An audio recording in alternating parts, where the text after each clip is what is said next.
বন্দে মাতরম, বন্দে মাতরম, বন্দে মাতরম, বন্দে মাতরম। তৃণমূল কংগ্রেস জিন্দাবাদ, জিন্দাবাদ, জিন্দাবাদ। মোথাবাড়ি 52 বিধানসভা তৃণমূল কংগ্রেস জিন্দাবাদ, জিন্দাবাদ, জিন্দাবাদ। স্বামীনাথি জিন্দাবাদ, জিন্দাবাদ, জিন্দাবাদ। স্বামীনাথি জিন্দাবাদ, জিন্দাবাদ, জিন্দাবাদ। বন্দে মাতরম, বন্দে মাতরম। আজকে আমাদের মোথাবাড়ি বিধানসভার অন্তর্গত রাজনগর জিপিতে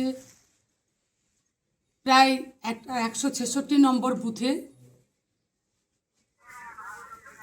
100-র বেশি পরিবার কংগ্রেস এবং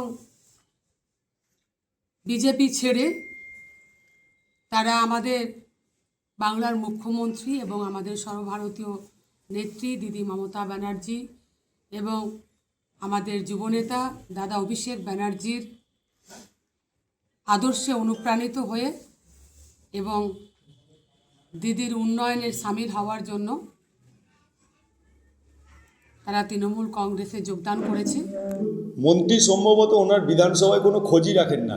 দু একজনকে ভয় দেখিয়ে টাকার লোভ দিয়ে জয়েন করানোকে কংগ্রেস এবং বিজেপি শূন্য বলে দেওয়া, এটা ওনার মতো লোক বলেই বলছে। উনি আজকে যেটা কংগ্রেস ছেড়ে যে তৃণমূলে গেলেন, এটা নিজের স্বার্থে গেছেন, পার্টির বা ব্যক্তি স্বার্থে গেছে, পাবলিকের স্বার্থের জন্য উনি যাননি। কেন কি রাজনগর জিপিতে কদিনের মধ্যেই সঞ্চালকের অনস্থার একটা ম্যাটার আছে।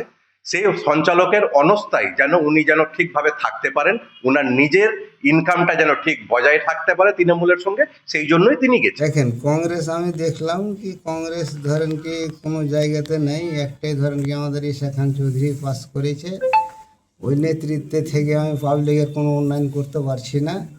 হ্যাঁ, উন্নয়নের কারণে এখন যদি আমি পাবলিকের উন্নয়ন না করি, ভোট যেহেতু নিয়েছি, উন্নয়নের তো দরকার আছে, প্রয়োজন আছে, পাবলিকের পাশে দাঁড়াতে পারছি না। না দাঁড়াবার কারণে এখন দেখছি আমি কি দিদির উন্নয়নটা ভালো, দিদির উন্নয়ন ওর সাথে থাকতে গেলে আমি ধরেন কি ওর সাহায্য নিয়ে আমি অনেক কিছু পাবলিকের উন্নতি করতে পারবো।